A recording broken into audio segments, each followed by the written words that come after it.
Welcome, ladies and gentlemen. This is Vocab Alone. I am the host of Street Apologist Live, where we serve the underserved and look into the overlooked. Today is Thursday, January 9th. It's a little bit after 8 o'clock here in Phoenix, Arizona. How y'all doing? Today we are going to be discussing Hebrew Israelites in the news. It's a review of the brews in the news for 2019. That's what's up. I want to let you guys know that 2019 was an incredible year, and I enjoyed being with you guys many times throughout it. And by God's grace, looking for more but better in regards to 2020. Don't know if you guys heard when I went live with David Wood on New Year's Eve, but laid out 20 goals for the ministry in 2020. Watch that if you want to see where we're trying to head. You know, it's all up to the Lord. It's all done in prayer by God's grace and with you guys. You know, it takes a team. So we got something called the Street Apologist Squad. That's kind of everybody that's in the live chat. Then we got something called the Street Team. Those are the people who actually support through Patreon or stuff like that. You know what I mean? And then we also got, what else we got going on? Oh yeah. Besides Patreon, PayPal and Cash App and I don't know. What's the other one Nate always remembers? I don't know. I see that the live chat is already hot and popping. Wow. Amazing. Well, I'm going to show my face and say what's up to the party people. What's up, party people? How y'all doing? Hey, it's not showing my face. Oh, I need to switch over. My bad. It's like I feel like I've not done a show forever. You know what I mean? But there we go. Okay. Well, I need to take that off because we're not there yet. But you know what? I got an idea. I'll actually leave that up. And instead, I'm going to go over here and bring up... Oh, yeah, subscribe. Thank you, Liza. Subscribe star. That's right. Yeah. Now, I've seen a couple people who are new subscribers because we got a lot of new subscribers, just like we got a lot of new Patreon folks coming in. And I've seen some people be like, hey, you know, what's up? You know, this is 2 hours. Let me real quick just break something down, you know, just so people know what's up. It's good when people know what to expect, right? So let me give you little ideas on what to expect, okay? All right, here we go. Looking good. Street Apologist Live is really more of a program. So it's not a, you know, just like a quick off video. You know, I do them live. And so what we do is we do them kind of in a laid back style. It's not a hardcore presentation. Generally speaking, I don't do a lecture style. It's a little bit of stream of consciousness, although every show really has one main topic. Yeah, we take rabbit trails, but there's really one, sometimes two main topics of each show. And then we do a deep dive into that specific topic. So it's not a variety show. It's a deep dive into one issue and issues surrounding it. But the way we do it is sort of in community. You know, I interact with the live chat. I ask people for their help in the live chat. Sometimes spontaneous things happen where people might call in that, you know, weren't planned to call in, for example, and we just roll with it. And part of that ethos is if we get 100 in the super chat, or if we get 200 viewers live, I'll do a freestyle as long as there's time in that show, and they add up. And eventually, we're probably gonna have to record a little supporters only EP to make up for all this, something like that. But with all that being said, so there's a certain vibe. Usually, we go an hour and a half to 2 hours. Occasionally, we go shorter, and every now and then we go longer. So I know that this kind of show is not for everybody. It's apologetics, but we cover underground kind of stuff a lot of times. And we do so in a vibe that's not for everybody. So I get that. But it is for a lot of people, you know what I mean? And we're not trying to replicate or do what other people are doing. And so that's sort of the vibe of it. And there are not only these live streams on the channel, there's also other kinds of videos. So Con Man Mike helps out with editing. And also Bri from the Shy. And those two brothers make edited videos, which tend to be shorter. And sometimes they're uploads. They're technically not videos, because what we'll do is we'll have like a situation where I interviewed somebody, but it might end up being audio only. You see what I'm saying? And so it's an upload, and we do that as a premiere. And coming up all the way up to our Doctrine For The Block conference, which I'm going to play the commercial for at the end of the show, we're going to be promoting things related to Doctrine For The Block. So all I'm doing right now is kind of welcoming all the new people kind of in, giving them an idea of the community, and then we have a great mod squad, and I want the mod squad to kind of break down the rules for the live chat, because we always have a very active live chat, and we allow dissenters as long as they have a modicum of respect, you know what I mean?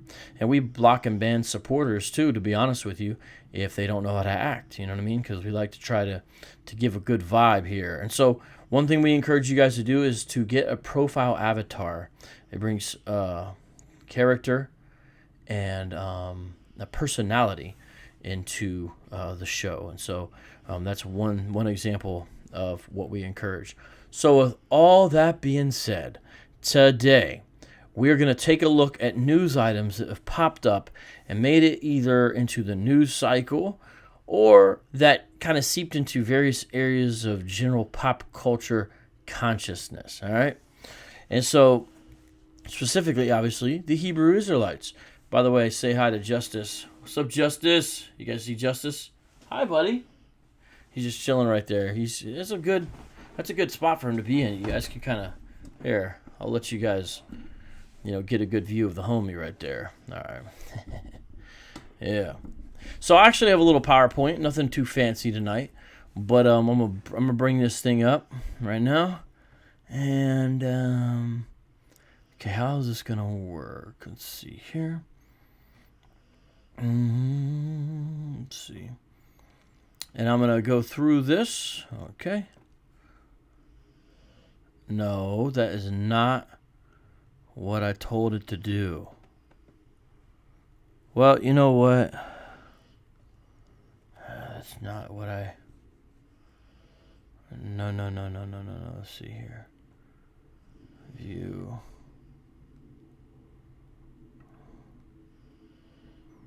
Cut it out. I don't want... Huh. Interesting. Okay. Very fascinating here. I'm getting this set up right now, guys. We're gonna go into this. Okay, share screen. And the screen I need to share with you is... No, stop. Hold on, guys. Hold on. I'm just getting this set up. Man, this is not my PowerPoint. This is why I don't like doing stuff like this. The PowerPoint is irritating me already. All right, just give me a second, though, here, people. Microsoft PowerPoint. Okay, step 1 accomplished. But I'm having trouble. I want to show the slideshow, but I want to show it, in a certain way.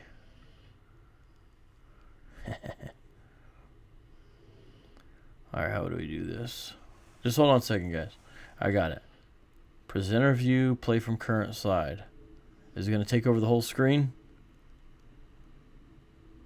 This is not really what I want.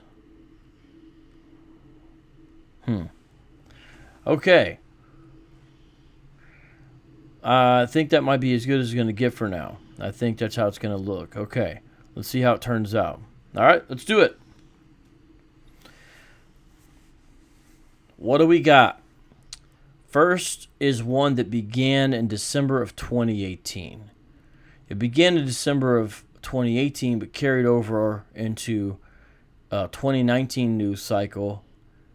And I covered it really only one time in any depth that I remember. And as I look at each of these, I would encourage you guys, if you would like, to actually even look at the news stories. You can like check them out. While I'm looking at these and see what I'm saying is valid and legit. Sadly, this was not the worst one. It carried over into 2019 because the investigation still was ongoing and they had not found her body. Now, how does this relate to Hebrew Israelism? Hey, where are you, David? I don't know. Where are you actually right now? I don't know where you are. And I actually am confused on which day you're coming here now. David, you got to let me know what's going on. I can't remember nothing. Just text me and let me know. Okay, so Joy Morgan was a Hebrew Israelite member of IUIC in the United Kingdom, all right, in the London area. And she went home after a party in late December with a fellow Hebrew Israelite. He was a man, and she never came home. She ended up dead. She was murdered. And it was a horrible, horrible thing. It was tragic. She seemed like a sweet person. Hebrew Israelism had clearly negatively affected her, though, to be honest. But we need to remember Joy Morgan. And remember what happened. And remember the sad story of how she had totally changed from who she was. She had totally changed from a sweet person that her mom spoke about to basically a bigot. Now, the next one is one that I actually broke.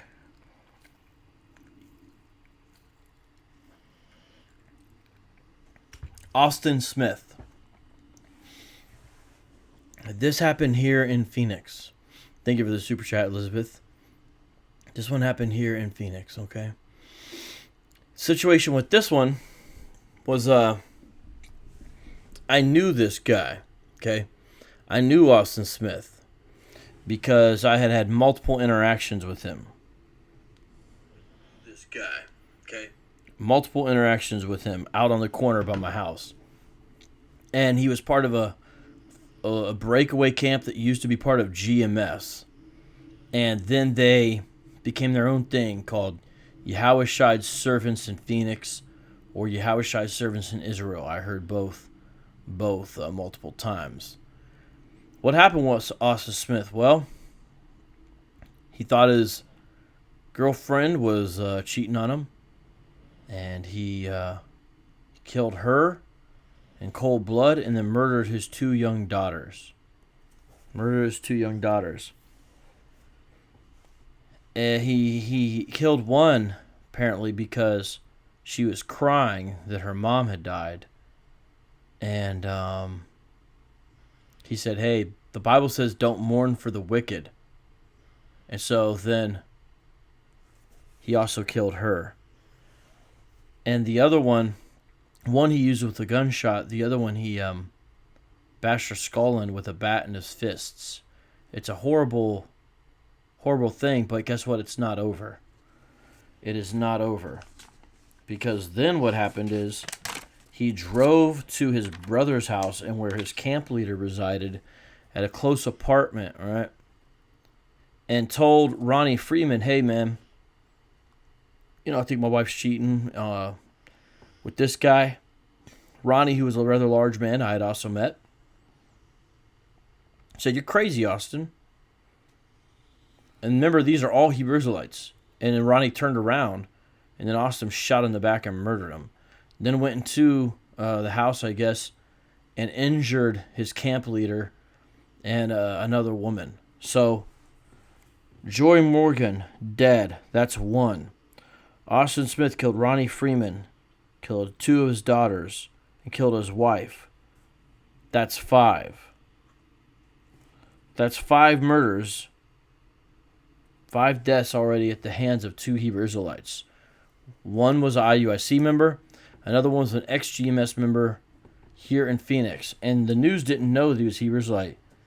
So I broke that story here on this channel. Next, Christopher Day murder. The Christopher Day murder.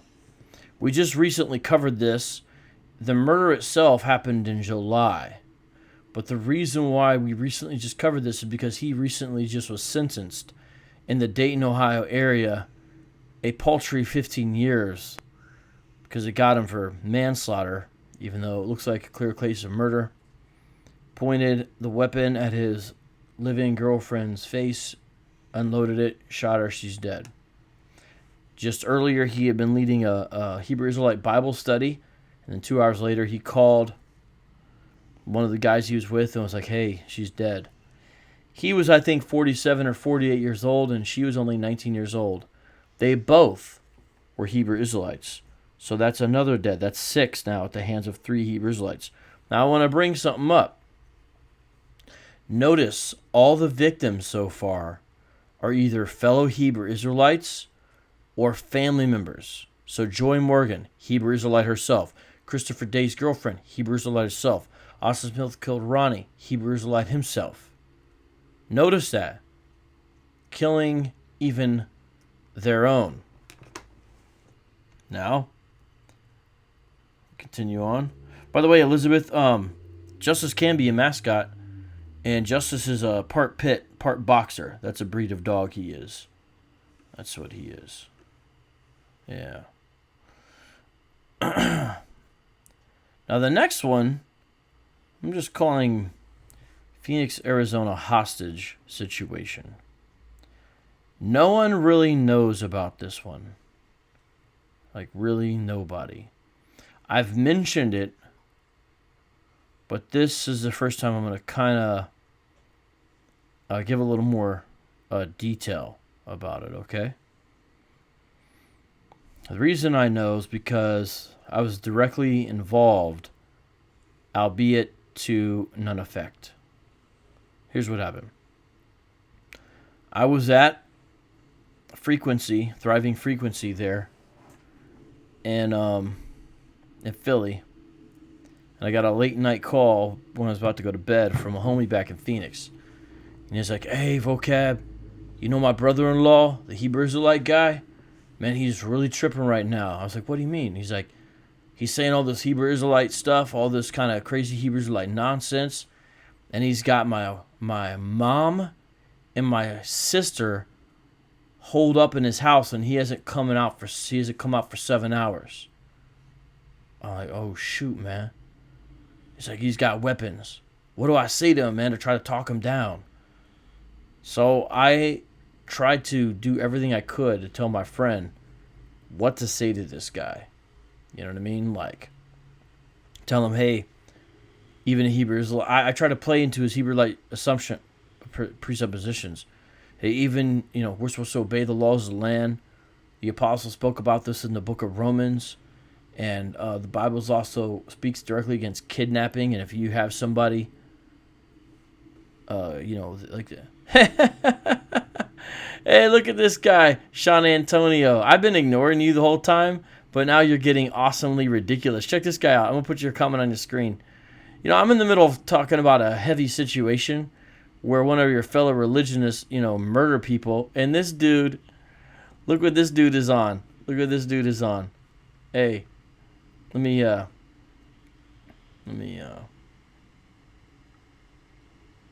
I gotta fix this right here. Hold on, are you serious right now? Are you serious, man? Here, let me show you. This is the heart of Hebrew Israelism, man. This is the heart of Hebrew Israelism, man. They just want to be worshipped. They just want servants. It's not a godly impulse. It's not a Christ-like impulse, man. It's the most secular, pagan, heathen kind of thing you could want. You pray at my feet, bowing down to me, calling me Lord and Master. Notice this guy, the Sean Antonio guy. He's not telling people to call Jesus Lord, even though the Bible says in Philippians 2 that every knee shall bow and every tongue confess that Jesus Christ is Lord. That's what we're supposed to be doing, Romans 10:9-10, that type of thing. This dude is all amped up about this delusional fantasy he has in his mind that people on the live chat, including me, are going to pray at his feet. Bro, who are we going to be praying to, Sean? Are we going to be praying to you? Do you actually think that? I thought we got away from Roman Catholicism. Oh, the Catholics are going to be mad. I'm not with praying to saints, folks. I'm sorry. Besides, this dude ain't no saint anyway. Sean and Tony, you should be utterly embarrassed, man. You know what's funny about this? You're showing that you are truly a Gentile in your heart. Do you know that? You're a Gentile in your heart. Now you're getting me all distracted, but that's okay. I can call you that. Let me show you. Using your own delusional understanding, which is really misunderstanding. I want you to look at Matthew 20:25. We'll use your King James Version for this. And look what Jesus says to his disciples. And by this, by the way, by your disobedience in this, you prove you're not a disciple of Christ. King James Bible, Matthew 20:25. But Jesus called unto them and said, Ye know that the princes of the Gentiles exercise dominion over them, and they that are great exercise authority upon them. So Jesus is saying, look how the Gentiles act when they get authority. He's saying, you know how they act, and they're probably all like, yeah. Now look what Jesus says. But it shall not be so among you. But whosoever will be great among you, let him be your minister. And if you know anything about Greek, the underlying word for minister in Greek is servant. And that's why most modern translations say, whoever will be great among you must be your servant, like the ESV. So next time a Hebrew Israelite comes in here talking nonsense with his delusions of grandeur, like Sean Antonio, you pray at my feet, bowing down to me, calling me Lord and Master. Just quote to him Matthew, what I just quoted right there. Matthew chapter 20, verses 25 and 26. You know? And by the way, if you're going to get some servants, the first kind of servant you need to probably get is a spell checker servant, an editor. Because it's not T-O-O to me, it's just T-O. I'm sure you know about the U, so we let you slide on that one. But, this dude doesn't want people to worship Jesus. He wants people to worship himself. I'm going to leave your comment on the screen for a little bit. Hey, thank you, Fro Katse. Appreciate your super chat, and thank you for your encouragement. But everybody seeing this? That's what we got. Now, some of you guys, there's still stuff you could say that get you kicked out of here, so don't be too hard on them. Let me be hard on them, but don't be too hard on them. Because we gotta keep it cool. Now, what's so funny? I was sitting here trying to talk about this horrible situation in Phoenix. By the way, the date is November 3rd, 2019. I'll give you the title of the story I'm talking about, because again, no one really knows about this. PD, 1 officer, 2 women shot during standoff near 28th Street and Rozier Road in Phoenix. Okay, south side of Phoenix. Got a little video of it. It shows exactly what it is. Police say a suspect and 4 others, including a police officer, have been injured during a shooting near 28th Street and Rozier Road Sunday morning. Police say 1 officer, 2 female victims, and the suspect were shot in the overnight incident. A second officer was bitten by a police canine on scene. The suspect, 32-year-old Michael Austin, died Sunday from his injuries. Police say the incident started around 9 p.m. Saturday with reports of shots fired in the home. Officers responded and discovered Austin inside the home with 2 women who were not being allowed to leave. After several hours of negotiating with Austin, officials determined they needed to get inside to rescue the women after seeing the suspect firing his gun. The reason why I'm telling you this is because this man was a Hebrew Israelite. He's no longer with us. He went delusional. He started at the end of his life saying things like he was Yahushai and weird stuff like that. Because my friend was there, so he tried to talk him down. I was telling him stuff like, hey, kidnapping is against Scripture. You know what I mean? And I gave him the verse references. And then I was telling him, got to obey the laws of the land. I gave him the verse references. I was trying, and then I had to go. And then the next day, I said, hey, whatever happened with this situation, brother? And he sent me this news story, meaning funeral, man. And my friend had to do the funeral for this dude who was his brother-in-law who took his sister and his own mother hostage. They were injured in the process. By God's grace, they made it out alive. But this man died in the process. So we've got a tally here. That's 7 people dead at the Hebrew Israelites, at the hands of Hebrew Israelites, by 4 people so far. Now this one, my friend specifically was there on the scene. Okay? So I know for a fact about that. Now we're going to go on to the next one. Go on to the next one here. Larry Green in Florida with the knife threats. Hey, what's up, Tony Tabana? How you doing, Paisano? So with him, Larry Green, remember he called himself Elijah Israel. Called himself Elijah Israel, right? And I covered this. I was right after the Jersey City shooting when I covered it, even though it had happened a couple months prior, right? And so what we got with Larry Green is he threatened to stab them to death. It was 2 Jews leaving synagogue in the Miami, Florida area.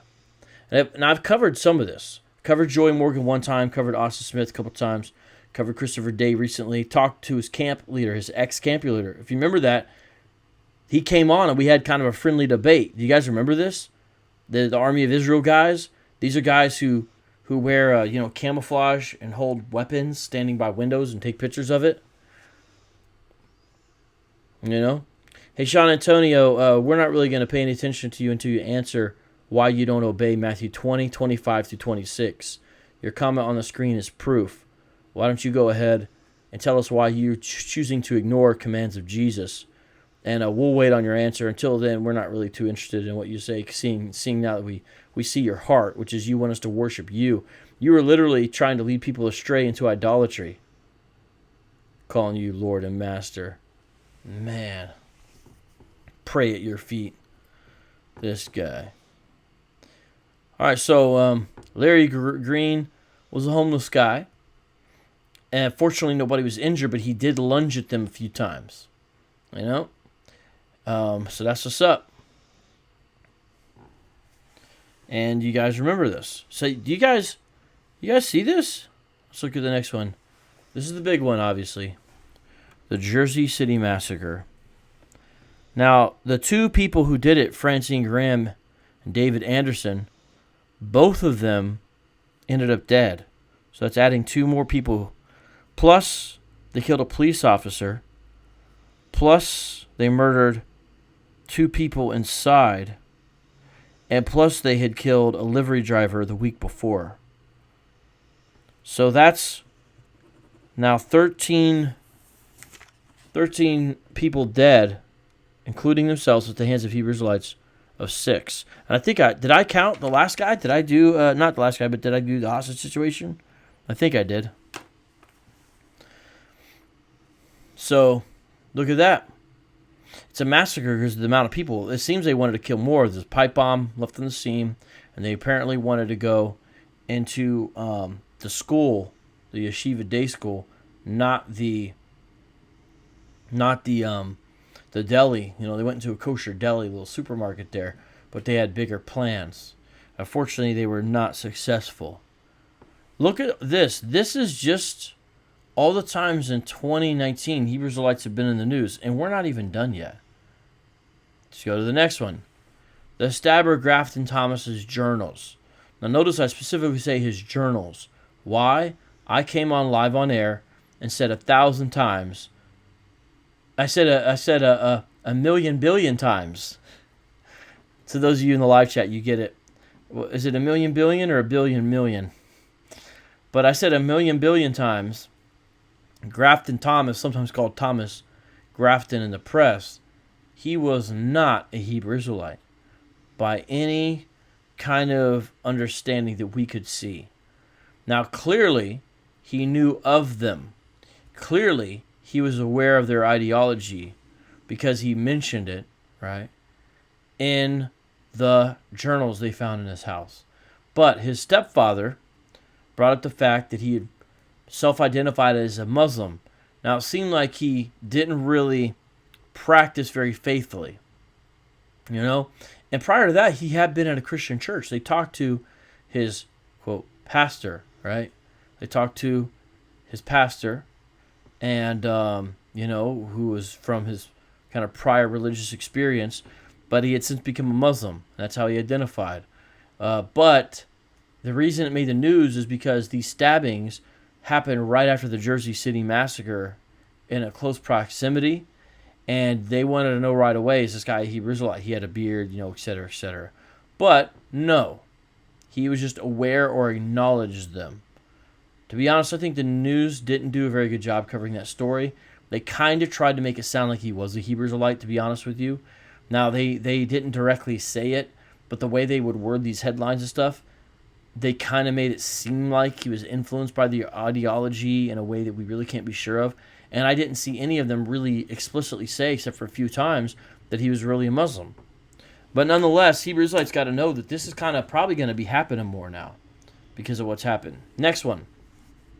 The Lion Queen of the Bronx. The Lion Queen of the Bronx. You guys remember the Lion Queen?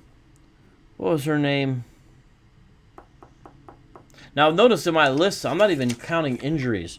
If I would count injuries, we'd have Grafton Thomas. He injured like 5 people. Put him in the hospital, fractured skulls, all kinds of stuff. Severed fingers, that's what he did to people. I'm just including murders. So far, we've got 13 murders, by 6 Hebrew Israelites. It's horrible. This is basically within the past 12 or 13 months, people. Look at this. So what did she do? She said she was a Hebrew herbalist and jumped in there with the giraffes and jumped in there with the lions and did a dance. And I never told you guys about this, but a lot of Hebrew Israelites,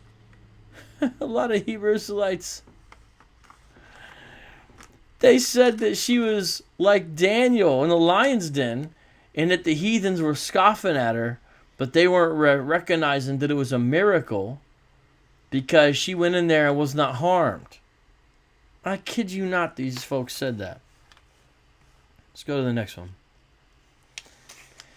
This one is ongoing right now. KGB and the KGB Christmas and the aftermath. Remember this one? At the end of the show, we actually had KGB, a former Green Bay Packer, come on. His first name's Kabir. I always feel like I don't do his last name justice, so I kind of pass on it. But remember that where he had wanted to get evidence, that there was a Christmas pageant that was happening at his ex-wife's church where his kids were performing, and he was going to charge the church over $150,000, and so he had 2 of his guys go in there, 2 of the people who were involved in the Straightway Truth Ministry, and they were recording. Remember this? And the cops were called because the pastor asked them to leave. The defense the 2 Hebrew Israelites gave, they were white Hebrew Israelites, but they were Hebrew Israelites. The defense the 2 white Hebrew Israelites gave was, well, the pastor said, I need to ask you to leave. He didn't actually ask us to leave. I kid you not. I just read the story today. So because the pastor said, I need to ask you to leave, they said he didn't ask them to leave. Well, when the cops did come, they had to forcibly pick them up off their seats. And what they did is, they found that they both had loaded weapons. One dude had extra clip, ammo. Some big old knives, almost 5-inch knives, right? So then there's this court stuff that happened where these folks appeared in court. And I just saw a really scathing piece by the Daily Beast. Now, I'm not a big fan of the Daily Beast because they mock everything in regards to religion, So, don't get me wrong. They don't really have a lot of sympathy for the Hebrew Israelites. Hebrew Israelites don't think I have sympathy for them. They don't understand that I do. They don't know how to look They don't know a good thing when they see it. Because honestly, I go to bat for them a lot more than they realize. But whatever. So anyways, the deal is, oh my goodness, I have to answer some of these dumb comments. Chris Wiggins, how many Christians carry guns and knives? Your comment gets to replace Sean Antonio's comment about us bowing down to him and calling him Lord and Master. Chris, here's the problem. It's not that they carried guns and knives, dude. It's that they went into a church service where they are not welcome or uninvited, had a hostile presence, were filming so that they could say they could bill the pastor for using KGB's property, who were his kids, he was calling his property, then did not leave when they were asked to leave. Okay, are you understanding? Are you getting a picture? Now, Chris Wiggins, I am guessing by your picture that you're not in a camp. I can pretty much usually guess, and my guess is you probably don't like the uniformity and discipline, and I seriously doubt you're involved with the camp. And my guess is you're probably not involved with any kind of organization of Hebrew Israelism. If you are, just tell me, and I'll say, okay, I was wrong. I'm just making a guess like the guys at the fair, okay? Here's the thing, though.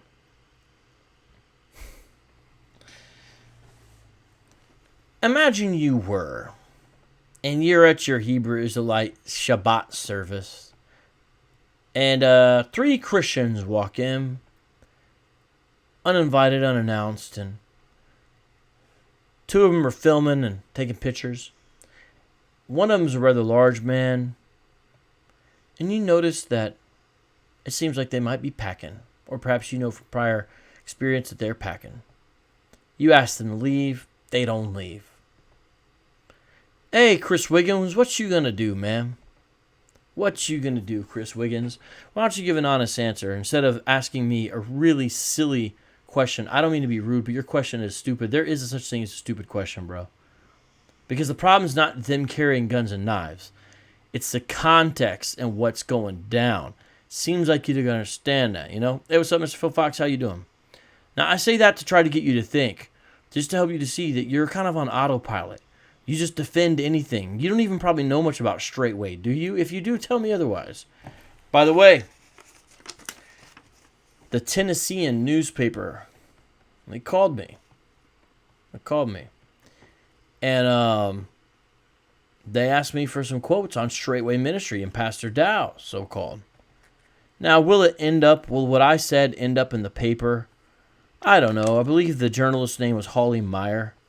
But you guys check the Tennessean, because what's happened is this KGB story is getting a lot of traction because they've made some really bizarre comments in the aftermath when they're at court. And what's happened is they're employing sovereign citizen arguments in court. For example, when they say respondent says, they'll say, I'm not a respondent, I'm a man. And they'll say, okay. And the KGB at one point apparently told the judge that if the judge refers to him as anything else other than man, that he was going to bill her a couple $100 a minute or something. It was the most strange thing I'd ever seen. I kid you not. You can read it in the Daily Beast. And again, I don't like the Daily Beast because they mock everybody who has belief. But, you know, sometimes we got to look through these sources and find out what's going on. And it is what it is. Now, what do all these on this side have in common? It's 2019. Let's count. 1, 2, 3, 4, 5, 6, 7, 8, 9. See that? What they have in common, I'll give you a second. What do these all have in common? All 9 of these incidents with Hebrew Israelites in 2019, what do they all have in common?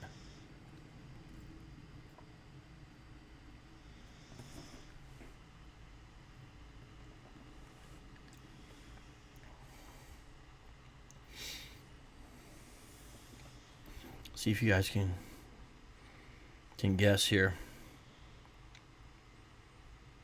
Looks like nobody's. Is anyone going to guess what these have in common? Alfredo says hate crime. Well, Alfredo's the closest. They're not all hate crimes. They're not. Sean Antonio says Dylan Roof was a Christian. Sean Antonio, do you know anything about Dylan Roof? He's not a Christian. Oh, man. Read what he said about what he did and read his beliefs. He's not a Christian. You just think any white guy. Wait, what kind of Christian goes and kills a bunch of other Christians? Just because he's a white American, he's a Christian? What a ridiculous statement. Dylan Roof was not a Christian, man. Terrorism. No, these weren't all terrorist acts. Thomas Watkins. There you go. They all broke the law. Thomas, you need a profile avatar, my man. They all broke the law. My point is that in some way or another, they're all criminal. Dylan Roof didn't die. Unless there's news I've never heard of. Dylan Roof ain't dead. What are you talking about? All right. So, notice this. These are all in some way criminal. In some way, these are all criminal acts where the law was broken in some way.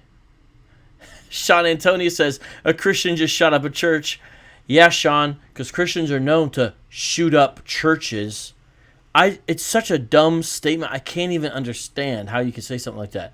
Christians don't shoot up churches, bruh. What's your evidence he's a Christian? Notice every time I've mentioned somebody, I tell you how I know they're a Hebrew Israelite. The Lion Queen, when I did the show on her, I went through her social media profile. I showed you how she called herself a Hebrew herbalist. I broke it all down. Every single one, I gave evidence. The David Anderson one, affiliated with ICGJC, that's why they got raided the very next day. And every one, I showed the evidence I know they're Israelite, either now or when I covered it. This guy, I just think everyone who's white and is American is a Christian. So silly. Okay. It looks like it's time now to bring on the guest. All right, let's switch over here. Wait.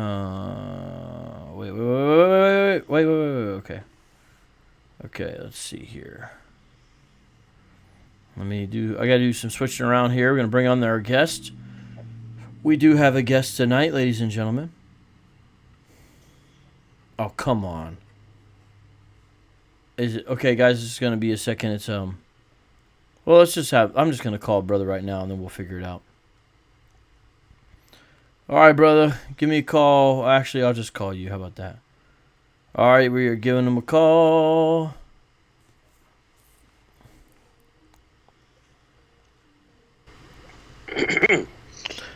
Yes, sir. Yes, sir. How you doing? I'm gonna. Very good. Let me. I'm already on. Yeah, you're on, but I gotta double check to make sure you can be heard.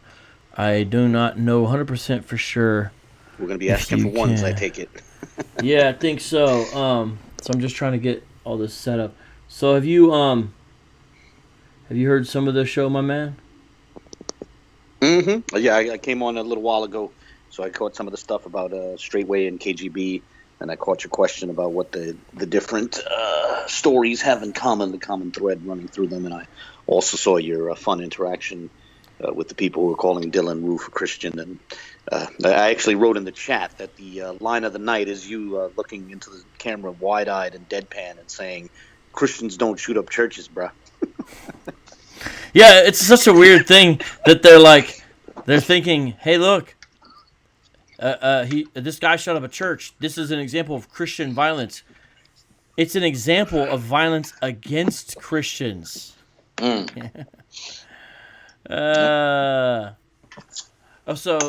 what's funny is I have not even yet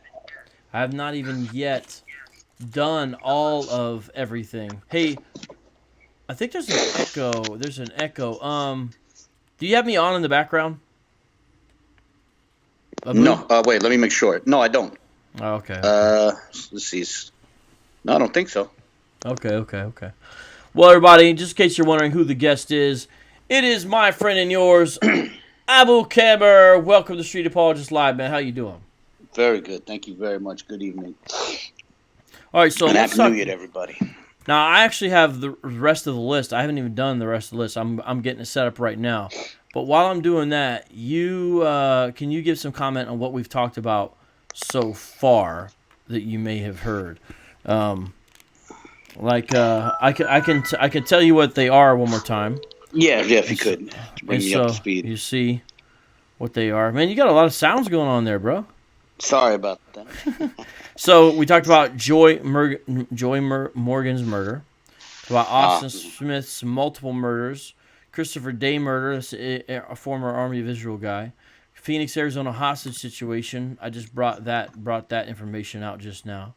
Larry Green, that's the Elijah Israel homeless guy trying to stab people to death.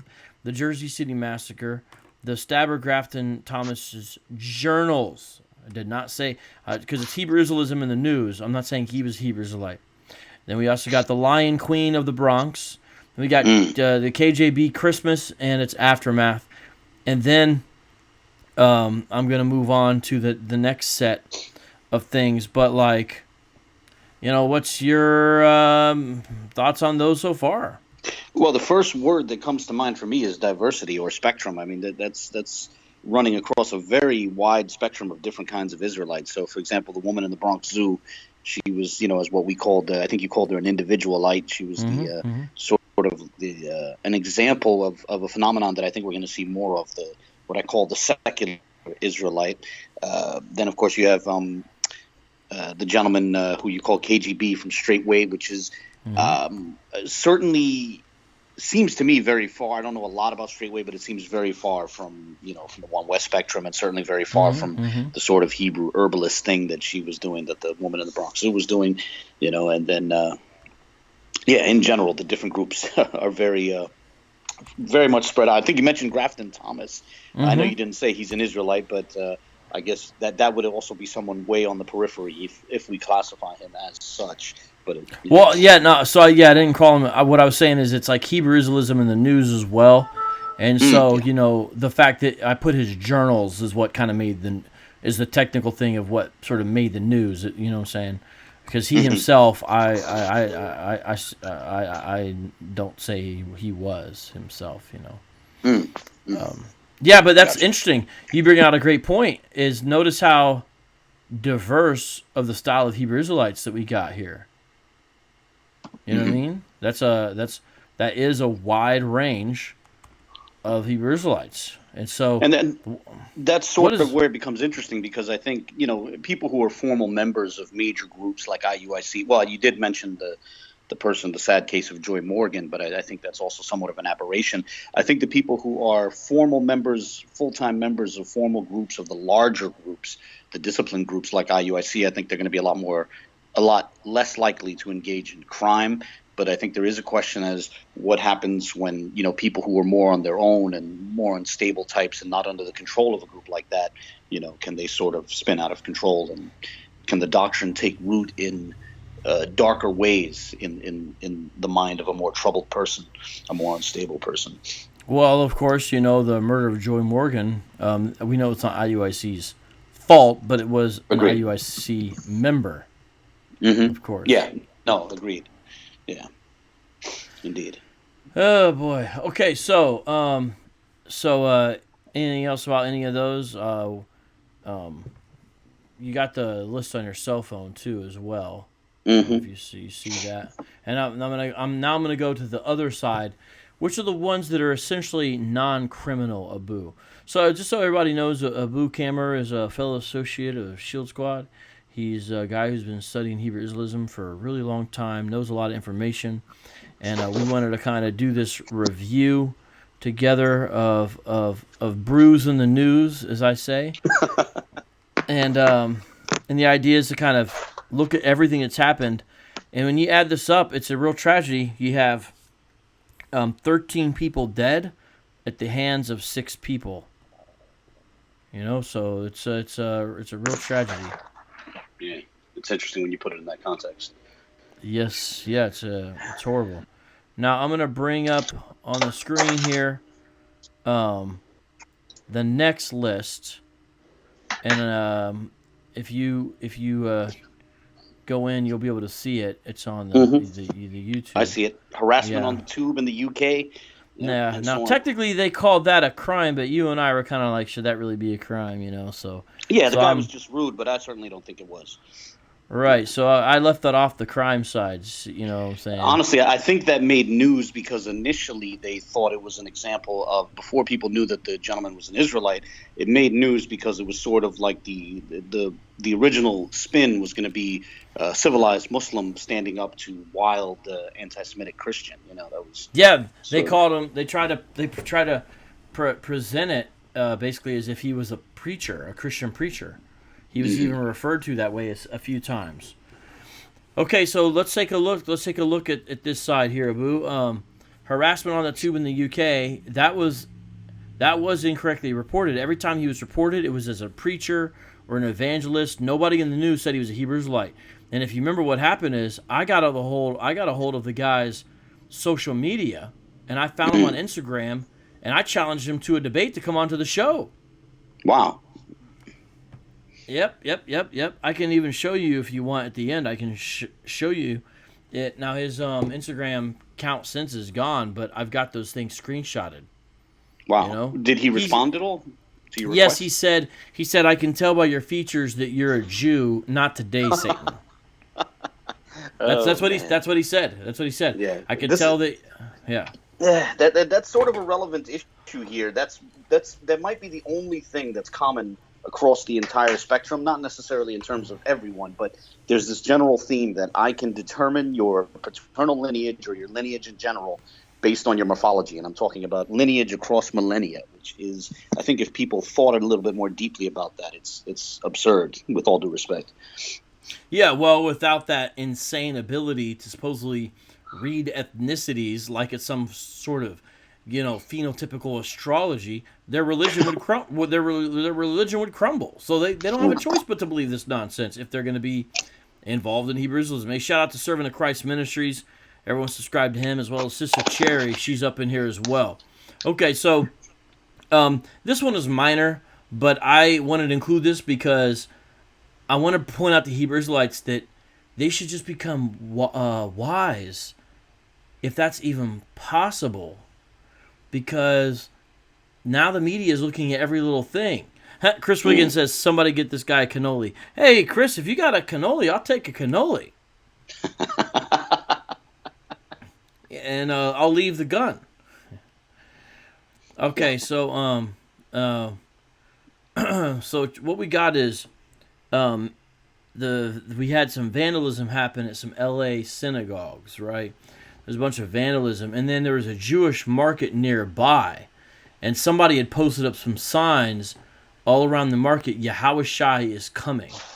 Now, the thing is, I don't even know if that qualifies as vandalism, the signs in the market. I don't know the rules on that, but I do know that the vandalism of the synagogues did, and I think one of the vandals they ended up catching was a white guy, and the other one was a black dude. So we haven't learned much more about the vandals of the LA area synagogues, but it is very fascinating that they're on there talking about that Yahushai is coming. These were Yahushines. You know what I'm saying? Okay. They were Yahushines. Hey, BK Apologist says next they're going to say Vocab is a Mandalorian. BK Apologist, don't you know? Mandalorian is not a race. It's a creed. To all those who watch The Mandalorian, they know exactly what I'm talking about because they say that. They specifically say that. It's like Mandalorian is not a race. It's a creed. So I don't know if they would say that. All right, so you remember that. I just sent you that news story, though, about the Yahushai signs in the L.A. area. Because I think they were looking for them like it was a form of vandalism. Now, this one I never covered. Do you know much about this? Have you seen this video where the African Hebrew Israelites of Jerusalem are fighting? And when I say fighting, I don't literally mean fighting. I mean having a back and forth with the Israeli government, specifically the Israeli Parks and Rec. No, I'm not familiar with this. And what happens? What's the nature of the dispute?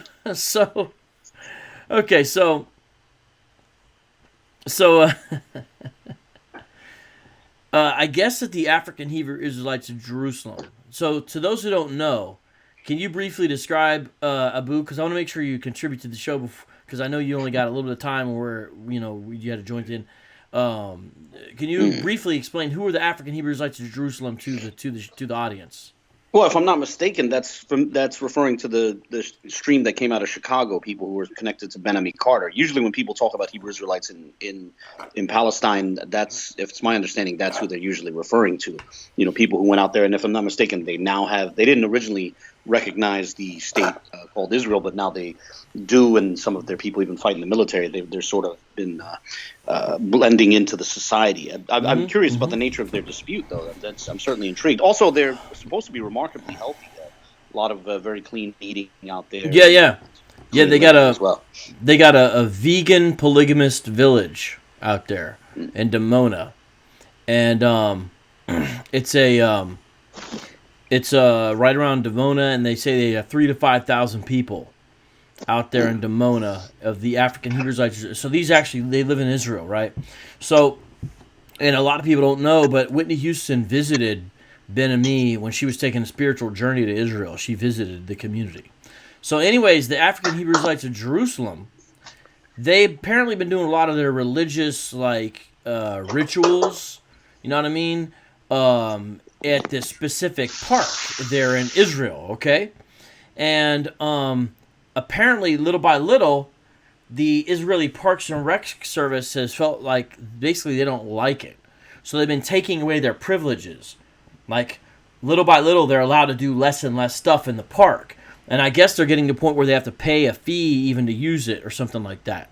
And so what's happening is the African Hebrew Israelites of Jerusalem have got an Israeli lawyer, okay? And they're going after the Parks and Recs part of the government, saying that they want to declare this a sacred site. Because under Israeli law, right now this is a park, but if they get it... I might have to mute you, bro. I don't know. Are you able to mute yourself when you're being super loud?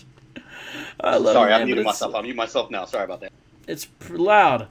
Anyways, so apparently they've been going back and forth, and they've got this lawyer, and they're trying to get it declared a sacred site there. So that was in the news. You guys, everything I'm talking about, you can look up. Now, the thing is, I never covered this, but it's another example of, in the past 13 months, in the news. And the next one, I don't know if you know about this one either. Let me know if you do, Abu. In Philadelphia, guess what happened? Well, some store owners sued the ISUPK. Store owners sued the ISUPK. So I don't know I'm not familiar with this one. This is interesting. Yeah, Good. this is in the news too. If you put Philly shop owners sue Black Hebrew Israelites, you'll find that there's some kind of pending lawsuit or something. It made the news in Philly about 9 months ago. Might have been 8, might have been 10 months. So I'll say 9 months to land it in the middle. But Pastor Eric Mason actually sent it to me and showed me. But it made the news there in Philly. And they were saying like this, they're distracting, and they're talking all this nonsense out there. And their defense on the other side is, well, this is just our free speech rights. So I don't know, it's because, they're out there every Saturday in front of their stores with all their rhetoric.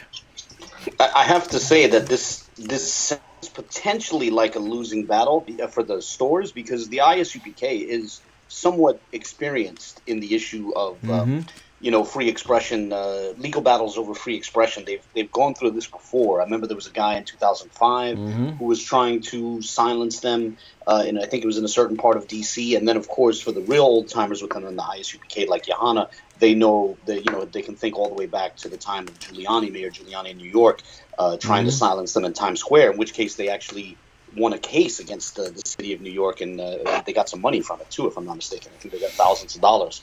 Yeah, that's bizarre, right? I think there was another one in the D.C. area where there was they were being charged with violating a noise ordinance, and I think they won that one too. So there might even be another one. You know what I'm saying? Hey, shout out to Dr. Funny for the super chat. Okay, the next one's a minor one. It was when Kanye mentioned the 400 years prophecy, which is really strictly a Hebrew Israelite thing, to my knowledge. The idea that from 1619 to 2019 is either the first or second Exodus, depending on if the particular proponent of the 400-year prophecy believes that the 400 years were fulfilled the first time or they weren't. But either way, the 400-year prophecy is the idea that the curses and the captivity will end in some way in 2019. Now, people were pushing it to August 20th, 2020, I see, which I still haven't figured out exactly how they're doing that, but they are. And Kanye mentioned it several times, and when he was out there, I think he was in Africa in this particular little thing. I played the video and talked about it and discussed it and broke it down when this happened, but it kind of made a minor blip on the news, and some of the Hebrew Israelites noticed it as well. But obviously... Yeah. These aren't criminal. This side is just things that are related to them made the news. Then we got the Lifeway research numbers for the Hebrew Israelites, right?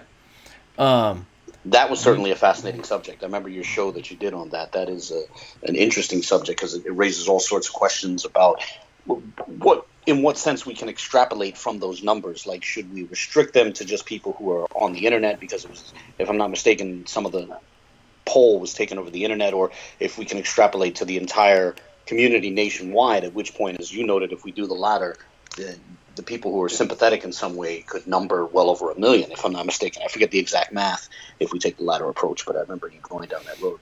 Yeah, it could be up to 1.8 million. And so we did a show on that. I think it was called 1 Million Hebrew Israelites, ? And that has made its way into a few Hebrew Israelite videos now I've seen. I think I saw Ron Dalton cite it, in an unjustified kind of triumphalistic way. And my friend in Brooklyn, Roswell Berry, he recently did a piece for Christianity Today, and he mentioned those numbers as well. His article contains some analysis of the data as well. It was really good, and he's good on that because he lives in the area of Brooklyn that has a Hasidic community, so he kind of knows about a lot of stuff firsthand. And so, that's a big deal, though, That is a big, big deal. And then we got over here. Sorry. Go ahead. Go ahead. No, what I was going to say is with that subject, the question of whether or not there could be 1 million Israelites, even if there isn't yet, I think when we define it very loosely, when you sort of define it as the whole spectrum, where you reduce it just to the identity doctrine and, incorporate even people like we described earlier, the rise of the secular Israelite, people who hang on to only the identity, it's not implausible. Now, it may not be the case yet, but I wouldn't be surprised if 10 years from now, 20 years from now, something like that does exist, But, of course, it would – the meaning of it would still be open to question, that if there's, hundreds of thousands of people who identify as Israelites but just go about their ordinary lives, it's going to raise a question about, like, well, what does that mean? Is it significant, or is it losing its meaning, Right, yep. Good points in all these. And then, remember this one where the North Carolina police officer was fired? This is about 3 months back, I think, maybe. We covered this. And he was an IUIC member, right? He was, so he was part of IUIC, and he appeared in a video put out by IUIC, and he was seen in the video. He was recognized by somebody, either from the video or maybe they were on site. I don't know. But they put him on, I think, like a paid leave, but it looked like he was going to get fired. And then right after the Jersey City thing happened, he got fired. That was the follow-up to the story. Yeah, that was unfortunate. I do remember that, and that was a situation where, I mean, in this case, I'm very much sympathetic to the Israelite there. I definitely don't think people should be fired for being members of IUIC, because that's sort of outrageous, and it's also a slippery slope. I mean, that can get abused very quickly. So, yeah, I think it was very unfortunate, and I think in general, I think Christians should be against that kind of thing, firing people for having quote-unquote wrong religious beliefs. I think sets a very dangerous precedent, to give the government that power to give, I definitely don't agree with that. Yeah, I agree, but, that went down, and it's interesting. I'll be very interested to see what IUIC does in response to this, you know what I mean? Because they're going to have to probably make some kind of change to their policy or their video, you know what I mean, or something like that. I saw it recently, Nathaniel had said that they used to pan to show their classrooms. When they would have a packed classroom, they wouldn't just keep the camera on the teachers. They would pan around the room to show how packed their class was. And it's my understanding he recently said that they're not going to do that anymore, precisely because people were concerned about how that might affect their jobs. And now they have a very real-world example confirming those concerns, So Nathaniel recently said they're not going to do that. They're just going to keep the cameras on the teachers. Yeah. So maybe they'll do something similar with when they're out, on the street corner or something like that. We'll find out. Then we've got harassment at the market in the UK. Break that down, Brother Abu, because you know very well. I mean, you knew it so well. You're able to even imitate one of the members.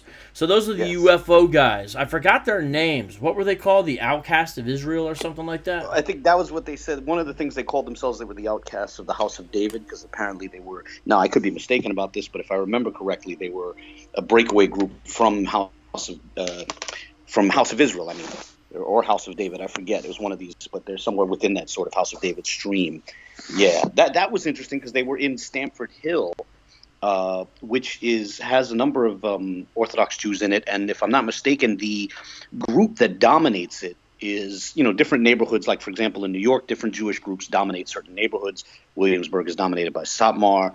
Crown Heights is dominated by Lubavitch. So Stamford Hill in London is also dominated by the Satmar group, which the people who ran that, which also dominates Muncie, where there was this recent attack, during Hanukkah. And then also, if I'm not mistaken, the people who are pouring into Jersey City are also from Satmar, because Satmar is a community that's growing very large, and they're constantly looking for new places to move because it's so expensive in their original stronghold, which was Williamsburg. They themselves, it's interesting, people talk about it came up when the people were talking about Jersey City, that Satmar, that these Hasidic Jews moving into Jersey City, they called it a form of gentrification. But the reality is, a lot of these people, while they're organized well and therefore they have a certain economic power, the truth is they themselves are fleeing gentrification, because Brooklyn has become so expensive. That's why they're moving to other places.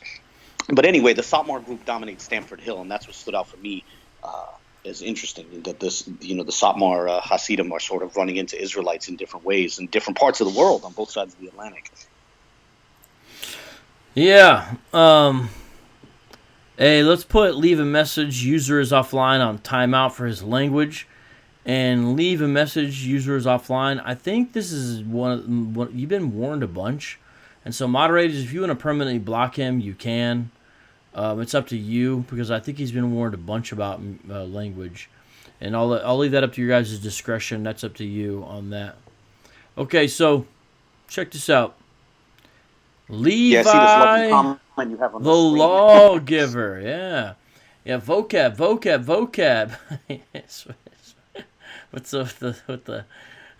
was the simcom? Marsha. What was it? The triple address there. Your judgment soon come. You and James White will be my slaves in the kingdom. Now, Levi, I'm going to ask you a few questions. Number one, if you're a Levite and you're giving the law, I would guess... See, you got some problems here, because if you're a Levite, you don't give the law. That'd be the job of a prophet. So prophet would be the lawgiver, not a Levite, I think, but we'll let that slide. But you also got the crown on your head. So you think you're prophet, priest, and king? What's up with that, bro?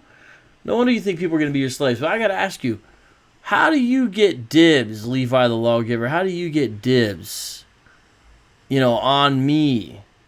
How do you work that out? It seems like there's people ahead of you who would get dibs first. How long you been in this truth, man? How long you been in this truth? Like, yeah, what's the evidence that you know for sure you're going to have me as a slave? I want to know your evidence. What's your precept? By the way, I wasn't saying I warned you. I was talking about a different live chat person. But what do you think of this, Here we are talking about Hebrew Israelites in the news, and here comes a one Wester claiming that we're going to be his... Have you ever been told directly you're going to be a slave, Abu? Yeah, yes. Through many discussions online with Tahar and other members of GMS, they would love to make that claim, assert that over and over again. I long ago concluded that it's a way of, assuaging one's intellectual frustrations. The verse that always came to mind, and sometimes I would quote it for Tahar, a decade ago, was John 7:24, which talks about not judging based on appearance. And that's essentially what they're doing. I know that's not the proper application of the verse, but it does have an indirect application insofar that this whole idea that they're going to tell you that you're going to be a slave, and they're going to be the slave master, they're making tacit assumptions about lineage across millennia. And that takes us back to the point that we made earlier about the absurdity of thinking that you can know a person's paternal lineage across thousands of years just by the way that they look. It's just guesswork in a vacuum for the sake of making oneself feel better. That's really what it is. Yeah, well, I hope he feels better. He got his comment put on the screen. Okay, so harassment at the market in the UK. Now, that wasn't criminal. I don't think those guys got in trouble. But they were like outside of a Jewish market, bothering them and harassing them and talking nonsense. We watched some of their other videos, and they were like some UFO chasers. They were some strange guys. They were some strange guys, I gotta say. Now, last but not least, January of 2019 kind of set the tone for this last year. Mm-hmm. The Covington kids, the Covington High School boys with the MAGA hats. Tell us what happened with that one, Abu, and what's the significance? It's interesting because this is also an example of how the media originally spins a story.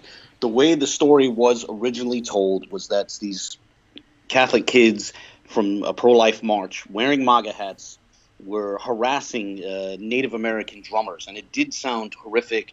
And there were a number of people who became outraged by it, and there was famous examples of even celebrities writing on social media that they want these kids doxxed, and talking about how punchable their faces are. And then it turned out that when people looked a little bit closer at what was happening, they had gotten into a bit of a lighthearted exchange, but somewhat acrimonious still, with members of House of Israel out there in D.C., who had also been insulting the Native Americans out there as well. And the Native American drummers actually stepped in between the One West Israelites and these kids from this Catholic school. Interesting, the most famous face in that, the kid Nick Sandman, his lawyers have brought a number of lawsuits against different companies. And so far, CNN, just 2 days ago or 3 days ago, settled out of court for an undisclosed amount. So it looks like he's going to get some money for the way the media initially handled that. And I think that's interesting. I think he had went after them for like $235 million, but they didn't say the amount that he ended up getting. Yeah, I think the strategy was to go for an astronomically high amount and then to settle for something significantly smaller but still sweet. So, demand $200 million and settle for, I don't know, $1 million maybe. And he's suing multiple groups, is my understanding, but CNN has settled so far. Yeah, it's like you got to ask yourself, though, will the mainstream media learn anything by this? And I kind of think the answer is no. Yeah, I agree, because I think because the nature of media now is to try to find something sensational as fast as possible, and so that formula doesn't leave much room for proper analysis of a situation. So there's an incredible margin of error at all times.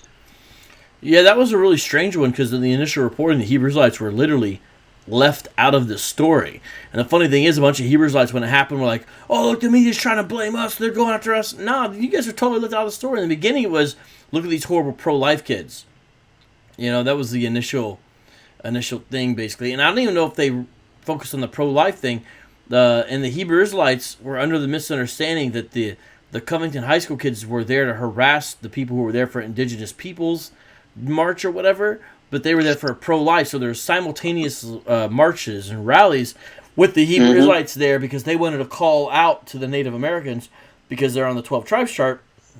Now, I wonder if they can tell who's Reuben or who's Gad, but to call them to come home to be part of an Israelite, and whenever they would get rejected, they would call them an Uncle Tomahawk. I remember that. Yeah, for having a different belief system, they were suddenly sending slurs at them. Yeah, pretty. But that kind of set the tone. Now, that's all the news stories I have. I didn't put this one on here because it's kind of a question mark. It's the South Side of Chicago March by IUIC. Meaning, did that really get covered this year at all? I think it got covered by one source. Do you remember much about that? Because they had more people there this year than they did last year. But for some reason, the one in Memphis that had 800 people made a lot more of the news than it seems like the one on South Side of Chicago made. Yeah, and I think the Memphis March, the attention that they got was spontaneous and natural. And with this subsequent march, the IUIC made a bigger effort to get the message out. And it still seemed to be not as popular, as successful. And I don't mean that pejoratively or in any sort of insulting way, but yeah, that seemed to be the case, that even when they made more of an effort to get it out, it still just wasn't as popular for some reason. I'm not sure that was. Maybe it's because the shock value of the initial march for a lot of people had worn off. But even if it wasn't really big in the media, I think it still has value to them personally, because the main value of it, as we've discussed in the past, is the value that, for example, NOI marches have, where just within a given neighborhood, it sort of sends a message to wayward young men that here's an option, here's something for you that gives you order, gives you discipline, gives you a sense of meaning, and I think that's the real value in it, irrespective of whether it gains national attention. Yeah. All right, so if you had a crystal ball, not that you believe in those sort of things, But if you had one and you believed in it, what would you look into it and see for 2020, Abu? Yeah, it's an interesting question. I think what we're going to see because of the I could be wrong about this, but I think because of especially the shooting in Jersey City, there's going to be so much more scrutiny on Israelite groups in general and one Westers in particular. I think those groups that have something to lose, not a group that doesn't possess anything, but groups that are somewhat established and have properties, big congregations, and therefore have a certain stream of income from that. I think those who have something to lose are more likely to moderate in the coming years so as to avoid the less than salubrious aspects of this increased scrutiny and this increased media attention. That's my prediction. I think some of them are going to soften their tone. So you think some of the bigger groups in 2020 will moderate a bit because of the media attention? Precisely. All right, so that's one prediction. Do you have any other predictions? Maybe any grim predictions? Well, I mean, I think, the identity is going to continue to spread, and so therefore there is going to be a lot of confusion as to what extent, how seriously should we take someone who has an Israelite identity, because like we said, we're going to start to see more and more of the secular Israelite, someone who identifies as an Israelite but doesn't really, care much about the stuff that's traditionally associated with Israelites.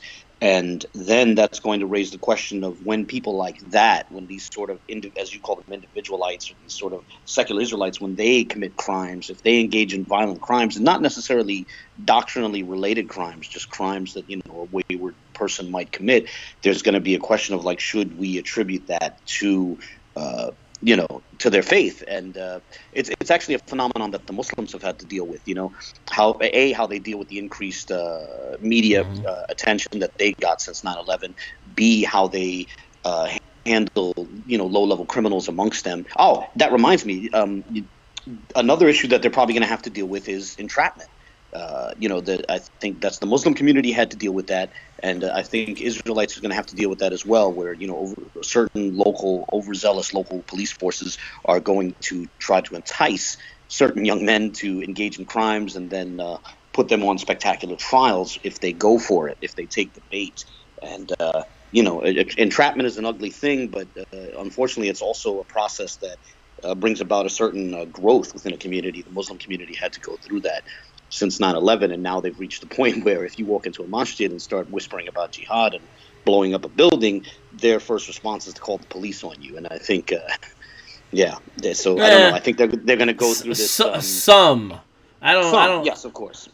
There's been a few cases like that where, an undercover cop will start talking talking about pushing a very violent interpretation of Salafism or something like that, and the local mosque will call the police on the cop.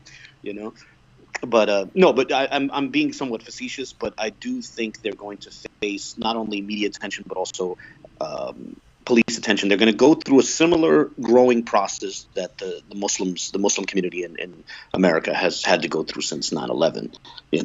Although I imagine they're going to pretend like it's completely happening, it's completely unprecedented and somehow a confirmation of the truth of their doctrine. When in reality, I think we should be prepared to tell them, no, this is no more a demonstration of the truth of your doctrine than was the difficulties that Muslims went through, a demonstration of the truth of their doctrine. Yeah. I'm sure the Hebrewites will totally understand the logic of that argument as well. But you mentioned entrapment. I mean, that's kind of what that movie that I didn't put that up here either. But we could also put on this list, which is The Day Shall Come. That movie came out, and clearly part of what it was lampooning was Hebrew Israelite type groups, with the Star of David imagery and stuff like that. And that did come out in 2019. I think you could see it on Amazon Prime right now. But The Day Shall Come was an exact, example of FBI entrapment, in a comedic way, check it out. Yeah, comedic exploration of the always funny subject of entrapment, right? Yeah. So that's what's up. All right, so, man, what else, man? I think that's it. I do make a prediction that we're going to see more of the anti-Semitism ugly underbelly of some of Hebrewism pop off more in 2020. I don't think there's going to be a lot of learning. I think you're going to get rogue outliers. You're not going to get official organizations engaged in this, but I think you're going to see some more rogue outliers involved and engaged with more stuff like this, unfortunately. And but it's also going to raise questions as how the organizations are going to deal with that, because what I predict is I think you're absolutely right. You're going to see the sort of lone wolf types. They're going to be very unhinged and let's say politically incorrect, uncareful with their language and their behavior. And then we're going to see some interesting situations where some of the more established groups are going to try to walk a tightrope in trying to explain their position vis-a-vis their identity and mainstream Jewish groups, while also trying to distance themselves from various forms, more pernicious forms of anti-Jewish thought and the expressions thereof. Yeah, no doubt. Well, with that, man, I tell you what, I need to go do some Boom Boom Room recordings with David Wood. Oh, is he in town? That's good. That's excellent. We're thinking of doing Jeffrey Epstein, Alexander the Great. We eventually want to we eventually want to do the guy who's in charge of Pakistan. And Imran Khan? Yeah. That's interesting. Okay. Khan! And we're also thinking about Gabriel, and maybe even one with David Wood himself. Muhammad meets David Wood. That's interesting. So those are some of our ideas. We got a couple others we're working on, but we'll keep everybody posted. But Abu, man, anything you want to say before you jam out? And then I'm going to end the show with some freestyles. No, that's it. Just hope everyone had a Merry Christmas, both on the Gregorian and Julian calendars, and Happy New Year. That's it. Well, thank you, man. I appreciate it, man. Be blessed. You have a fantastic night, all right? All right, God bless you. No doubt. All right, everybody, check it out. I'm going to put something on the screen right now. And what it is going to be is, I just put it right now. It's a link on to my Patreon page, okay? And what it is on my Patreon page, okay, is it's a link. I just put it in the live chat, everybody. It's a link to what the general schedule is of the channel as far as premieres go. And so I've opened it up. Most posts on Patreon are just for supporters, but I've opened this one up so it's unlocked. It's all the days we're going to have premieres leading up to the Doctrine For The Block conference. So tomorrow night, January 10th, Irvin Swerve Williams got like a brief 10-minute video where he takes Brother Polite to task for his atheism. And Irvin's going to be speaking on the Quran versus the Bible at Doctrine For The Block conference coming up here February 7, 8, 9. The next one, and almost all the next ones, except for the few I'll mention, are audio uploads of interviews with me with other people. So the first one on January 11th, these are all the premieres happening on the channel. So I'm giving you the dates, even though I just dropped the link in there. January 11th, Sean White on Smart Faith, because he also does conferences here in Phoenix of more standard style apologetics, and I interview him about doing these apologetic conferences that he does here in Phoenix. Jeff Cran is going to be next, January 12th. His video is going to premiere. That's almost an hour long, I believe.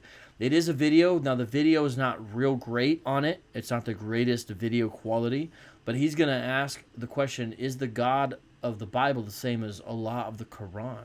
And I think he did a great job exploring that topic. You definitely want to peep that one out on January 12th. So these are all premieres coming up. Then on January 16th and 17th and 18th, we're doing a pro-life trilogy. And the reason is because if you know the history of Roe versus Wade, which legalized abortion in all 50 of these United States in 1973, it was done in January. And so churches on a certain Sunday who care about the pro-life message and whatnot, they do something called Sanctity of Life Sunday. And so in honor of Sanctity of Life Sunday, which is when a lot of marches and rallies happen, such as the one we were just talking about on D.C., where the kids were at, I'm going to have 3 different interviews. 2 with Jason Walsh, really radical, awesome guy. 1 with Letitia Wong, all about pro-life stuff. Good stuff. You guys are going to like it. Then, so that's 16, 17, 18. January 21st, George Saeed, who David Wood has mentioned a number of times, and I talk on this interview about ministering to Muslims, because that's going to be an aspect of what we learn about at Doctrine For The Block, as well as James Umber is going to deliver talks about abortion at Doctrine For The Block. And Jeff Cran, of course, will be at Doctrine For The Block. So all this ties in. Then January 22nd, an interview mainly by me about bold evangelism, because we're going to be learning about witnessing techniques in relation to apologetics at Doctrine For The Block. So that's January 22nd. January 29th, we have another Sakari sit-down where I sit down with Officer Assad. You know, we've been breaking them up. They put it all out at once. You can watch the full thing if you want, but we do more little produced snippets. And the next one will probably premiere January 29th, most likely. Now, some of these might get shoved around. You know, you might see some small changes, but this is as of now. And that's a video, of course. It'll be about 20 minutes. Then January 30th, I'm do a little talk. Again, the video is not that great, but it does have video on this one, where I'm going to speak about some problems found in the Quran. That's January 30th, because we're going to have a class on the Quran, okay? And so that's why. And also, Sakari, I am going to be doing a class on the Hebrew Israelites, specifically their image, their understanding, which is a misunderstanding, of the biblical roles of men and women. And we're going to talk about the distortion there. That's going to be my talk at Doctrine For The Block on Friday night. Then January 31st, we're going to talk a little bit about my experiences witnessing to Muslims. That's going to be the upload then, premiere. February 1st, we're going to talk to Doug Powell on his Resurrection app, because Sean White's going to defend the resurrection at the conference, so we're premiering that in relationship to that. February 2nd, we're going to have an Egyptian Christian on. He's going to talk about witnessing to Muslims, because, again, that's part of what we're going to learn about at the conference. February 3rd, it's going to be actually me and Ken Samples talking about Augustine of Hippo, an African Christian. Amazing story there. And we're going to have my friend Richard Stone at the conference introduce people to Augustine at Doctrine For The Block. Then Hazakim on February 4th, I'm going to talk to them about the Messiah and how they use hip-hop to proclaim the Messiah, because Stan Meyer is a Messianic Jewish Christian, and he's going to be talking about the Messiah and the conception of the Messiah within Second Temple Judaism. So that relates. Women in Apologetics, February 5th. Now, we don't have a class at Doctrine For The Block about women in apologetics, but we do have Carm, who's a woman and going to do apologetics. Shout out to her in the live chat.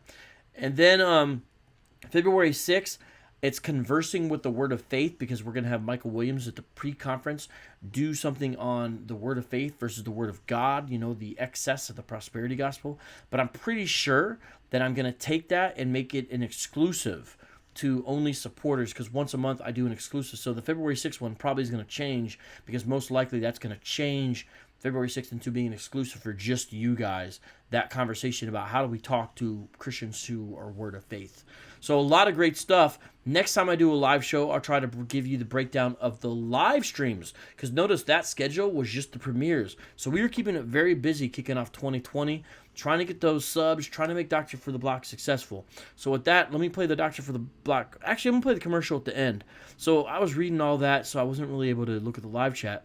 But you guys know I got brand new beats by Soko. A shout out to D New for the super chat. And by the way, to some people who do say, hey, you know, I like your stuff, but you do an hour and a half, 2 hour live streams. What's up with that? Well, you guys know we have something that not a lot of shows have. D New, our very own D New, goes through every single show. And you know what she does? She indexes them by time. So if you look at the first comment, underneath every live stream show, I'll pin a comment, and it's written by D New. And guess what it is? It gives the timestamp codes for every topic, and she does a really good description. So my point is saying this. You can go under the first comment of any live stream show, look at it, decide exactly where you want to go in it, and jump to that section of the show. It's really cool that she does that. You know? Looking at you guys up in here. Gerard Perry, by the way, I did get your message about your Twitter. Can you send me some tweets? Send me, like, maybe you have some specific tweets that I could, like, retweet. You know what I'm saying? Something like that. That'd be kind of cool. Sean Antonio says he's about to rap. Okay, well, let me hear your verses, bro. Shout out to you, Basic. How you doing? Shout out to Sam Miguel in the live chat. Shirley Abraham Ephraim, how you doing? Looks like you're a new Hebrew Israelite visitor. We got Black Hebrew Israelism Critiqued. Everyone subscribe to his channel. We got Nicole. What's up? How you doing, Nicole? I'm sorry. I see you're getting a little bit of hate up in there. Sorry about that. You know how it is. How you doing, Old Hickory 12? Bob Anderson. How you doing? How you doing, Tart 70? And you know what? How you doing, Sean Antonio? Much love to you, too. Yeah, the Climate Barbie Blonde Bimbo, I think you're just going to need to pretty much be peace out, you know what I mean? Because you're just too much. How you doing, Shoemake88? What's up, Dr. Funny? What's up, who else we got up in here? Oh, yeah, Casper. How you doing, Casper? How does a Casper song go? There's a Casper song, right? You know, I don't really know how it goes. How you doing, Dwight? I've taken calls from Hebrews Lights a lot of times before. How you doing, Chris Track Spivey? How you doing, Camilla Lucky? How you doing, Levi the Lawgiver? And all sellout will be purged by Yahweh Bahashem Yahweh Shai. You don't need a blockhead, though. I don't. You can check. We can check. It's okay. How you doing, BGF Clown? Man, is this the... How you doing, Maui Joey? How you doing, Benjamin? What else we got up in here? I don't know who else we got, but it's time to do a freestyle. Hey, what's up, Jesus Garcia from LA? Even though I hate all your sports teams, because you know I live in Phoenix. How you doing, Miguel Velez? How you doing, Thomas Watson? Yeah. If I missed you, count it to the heart. I mean the head, not the heart. Shout out to Nate. Shout out to Gerard. Shout out to D-New. Shout out to Roxby. Shout out to Dr. Funny, Mr. Phil Fox, and Roxby, and all your people. Hey, Andrea Cruz. Shout out to you, too. I mean, I always say Andrea, but I know it's Andrea. My bad. All right, let's do this thing. Hey, Natalie, how you doing? Let's do this. All right. I got new beats by Soko. I'm about to jump and rock these. Let's see. Let's check these out. Let's see how they sound. This was the first one just to get us warmed up.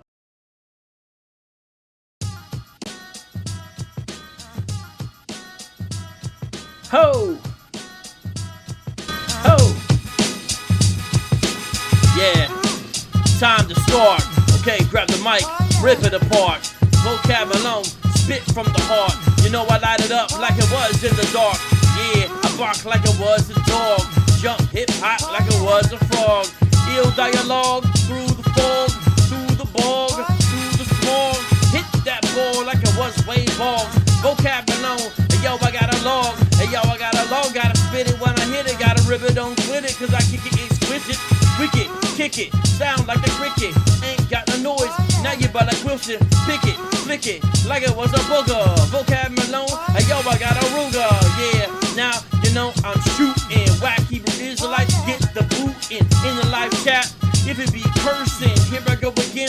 Disperse the versing, nobody the nursing. Maybe a doctor, vocab alone. Coming Frank Sinatra, rapping at the opera. Here I go, hopper, hip hopper. Yes, a rocker, like I was a rock star. Jesus Christ, he know who I are. He knew who I is and he know who I be. Who do I serve? G-O to the D, not the B to the H to the I. Jesus Christ, he's an Adonai. A heck of a guy, he is a God man. Keep it out now, we be rockin'. Got a suntan like it was a seal game. Yes, indeed, we saved a billion souls when we roll. Now we got the funky flow. Peace out, yo. Shout out, so go. Oh! Alright, so there's the first one.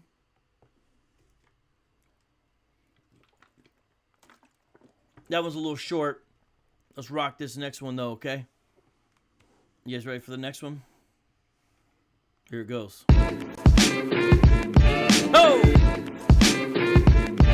Yeah! Oh!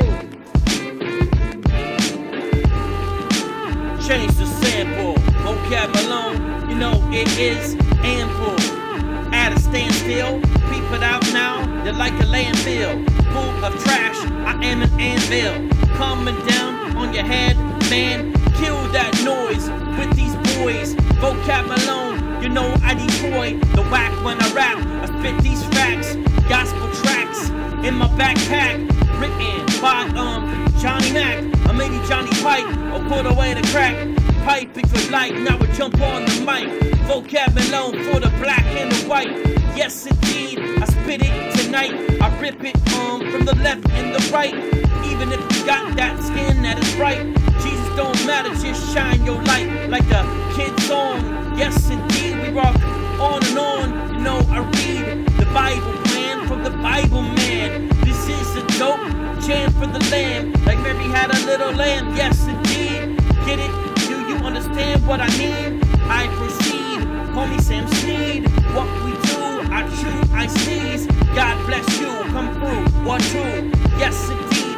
Snick, food, the food snick in. Now we kick in. Hey yo, what I'm eating for Sunday chicken. KFC, be a real MC.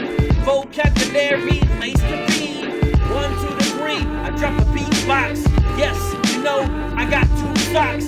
Back in the day, up to my knees. Oh man, where's my car keys? Ask the kids, I'm losing my lid, not doing the bid. I flip it, I did, hit those brakes, for goodness sake. Yo, gotta stop eating, gaining some weight. Hey, I'll admit it, grab the mic, and then I rip it. Not a frog, so I don't rip it. Yes, what I do, you know, I spit it. Hit it like a baseball bat in the hands of our pool host, cause that's the man. From St. Louis, I beat a Cardinal. Here we go again, I got a map full of rhymes. Yeah, from the top of my mind. Shine divine, line after line. Like cannabis, so can I bust? Who I discuss? He's Jesus. Jesus, yeah, in God I trust. What we gonna do? I gotta bust, I gotta pop it, rock it, don't stop it. How do I see? With my optics, switch the topic. You're a novice, Jesus the Christ, don't be godless. Serve him, be swerving. Jesus the Christ, he's the one I'm learning from. Okay, I spit from my tongue, 32 teeth till the day that I'm done. From my jaw, you see what you saw. Yes, yes, y'all, we rock it on raw. Ah. All right, fine, I'll do one more, and we got to close this thing out, people. Let me see which one we're going to do. I'm thinking of this one. Close this out after this, people.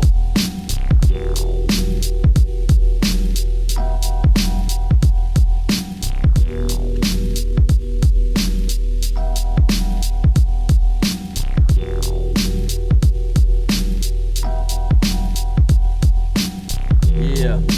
Spit a hot rhyme. Leave a message, user offline. Be banned for your ill type of lines. Please clean up your messages. Why are you so lame? Your name too long to pronounce. Vocab, got a bank account that's real small. No alcohol. I don't drink it when I'm in the hall at the dance hall. Recitation. Alright, bring salvation. Black or white, no matter nation. Shout out to the Haitians and Jamaicans and the Asians and Caucasian. Grab the mic, shrivel it like a raisin. You know I got sunlight like a raisin. Lay in the track, vocab alone across the map. My point on the map is in Phoenix. Who do I love? He is Jesus. Hey yo, I see Shirley, Abraham, Ephraim. Go ahead and ban her. Blow up the mic like Bruce Banner. So what you gonna do, man sir? Man sir, don't be a manzer. Here we go again. What do you prefer? What do you prefer? Flip it, blur. Okay, it's kinda cold outside, but I work. War's just a sock for the boss when I rock it on. We just don't stop. Cats kinda soft like toilet paper. Who do I serve? Not no Vader. I will see you later, chewing up now and later. People playing some Space Invaders in the late 80s. Hello ladies, like the Beastie Boys, I don't got a Mercedes. But lately be seeing, here I go again. I'm a human being, you know, like everyone in the live chat, even the Hebrew Israelite, men and women, the BHI. I don't have OCD, don't die, please multiply. If it's good, be fruitful. In every hood, shout out to Dr. Funny. 87.67, that's the money. Use it on Sunday to pay the tithe. All the way live when I arrive. I got a job, you know I drive. People out what I'm gonna do, survive and thrive. And then I cry, sometimes at night, because of the babies that died. For real, the tear from the eye, that's what I feel. And now I see the truth, so I say sigh. Okay, it's time to say peace out like bye. Ah!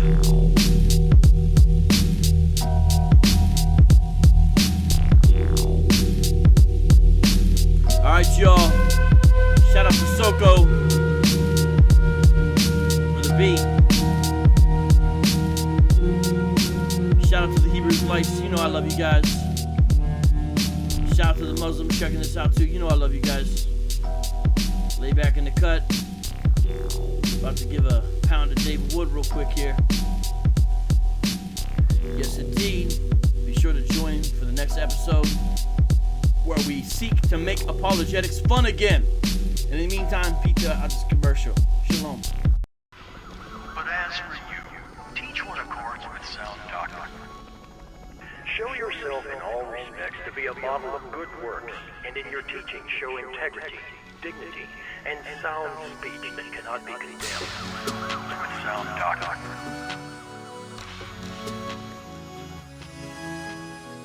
With sound doctrine.